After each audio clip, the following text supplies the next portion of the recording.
Space between two concentric conducting spheres of radii A and B is filled with a medium of resistivity rho. तो बताइए resistance between these two spheres कितना होगा।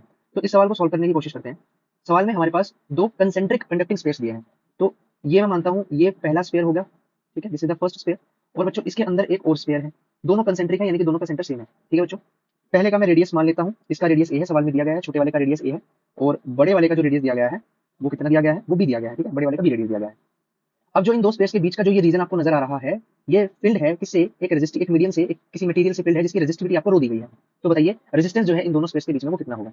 तो बच्चों आप सभी को पता है कि जो रेजिस्टेंस का फॉर्मूला होता है वो कितना होता है, that is R is equal to rho L by A, ये रेजिस्टेंस का फॉर्मूला होता है। अब इस सवाल को सॉल्व करने के लिए मैं क्या करूंगा, मैं इन दोनों स्पेस के बीच में एक शेल अपनी तरफ से इमेजिन कर लूंगा। एक शेल मैंने यहाँ पर अपनी तरफ से इमेजिन किया जिसकी थोड़ी सी थिकनेस होगी, ठीक है, जिसकी थोड़ी सी थिकनेस है। और थोड़ी सी थिकनेस कितनी है, मैं ये जो थिकनेस है बच्चों ये थिकनेस मान लेता हूँ dx थिकनेस है। और ये जो शेल है ये सेंटर से कितनी दूरी पर है, x डिस्टेंस की दूरी पर है। तो ऐसे में बच्चों रेजिस्टेंस कितना हो जाएगा, that is equal to dr row.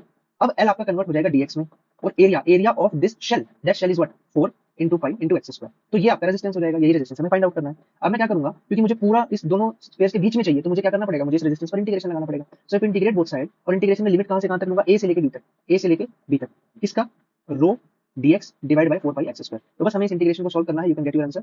So rho divide by 4 pi मैंने बाहर ले लिया, अंदर आएगा इंटीग्रेशन a से b 1 by x square dx। और बच्चों इसको हम कैसे लिख सकते हैं, that is equal to rho divide by 4 pi integration a से b x to the power -2 dx। और बच्चों इसका इंटीग्रेशन क्या होता है, रो बाय 4 पाई x की पावर -2 + 1 डिवाइड बाय -2 + 1। और लिमिट कहां से कहां तक है, a से b तक। तो बच्चों इसको सॉल्व कर लेंगे, वैल्यू आएगी rho divide by 4 pi that is equal to -1 by x और लिमिट है a से लेकर b तक। So putting this value that is equal to minus rho by 4 pi, मैंने माइनस को बाहर ले लिया, 1 by x limit from a to b, so we have r is equal to minus rho by 4 pi upper limit minus lower limit, so that will be 1 by b minus 1 by a, and the final answer is rho by 4 pi 1 by a minus 1 by e 1 by b, that is the answer of this question। Clear है बच्चों, तो कौन सा option correct है, rho by 4 pi 1 by a minus 1 by e, यानी option number B is the right answer.